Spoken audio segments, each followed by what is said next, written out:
the best ANC president that the ANC has ever had, and who is the worst? It's a very difficult question. I'll tell you why it is a very difficult question. You cannot compare ANC presidents before 1994 and ANC presidents after 1994. Okay. Because those who presided over the ANC before 1994, it was a different period.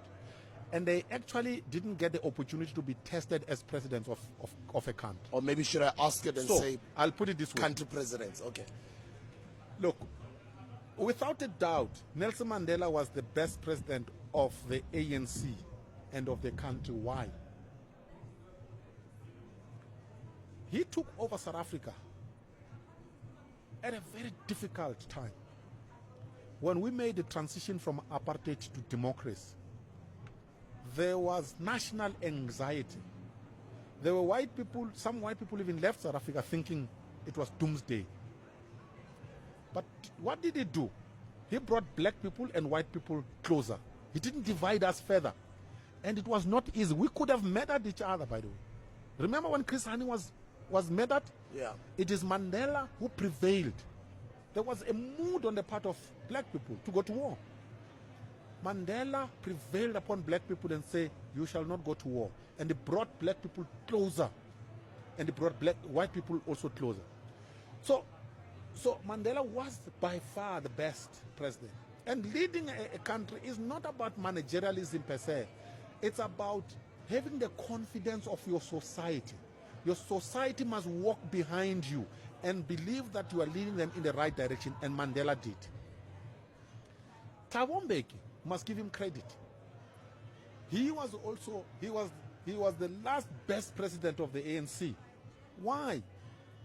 Thabo Mbeki created the institutions that hold our society even to today. Remember, Mandela was old. He didn't have the energy to focus on the details of institutional re-engineering. So think of it, Sbu.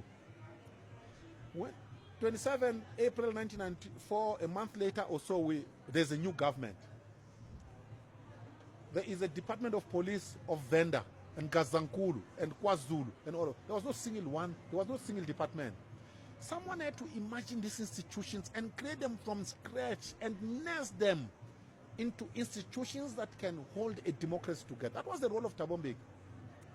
Even economically, by the way, the best period of that South Africa experience after 1994 was under Thabo Mbeki, by the way. White people have made a lot of money under Thabo Mbeki. Even the black middle class, by the way, the emergence of the black middle class, you and I, we actually are products of that administration in terms of economic management. So we need to thank Thabo Mbeki for that. Things fell apart when Zuma took over. And Cyril has failed to fix anything. Zuma's mistake, well, I don't know if it was a mistake. He allowed thieves from India, the Guptas, to come and take over our state. You know, this is stuff of the movies. These are thieves from India. They plot and say, we're going to take over that country. Zuma allows them to do what we now know they did. They actually did take over the state. And when that happened, even South Africans who were in the ANC, some of them began to work with them.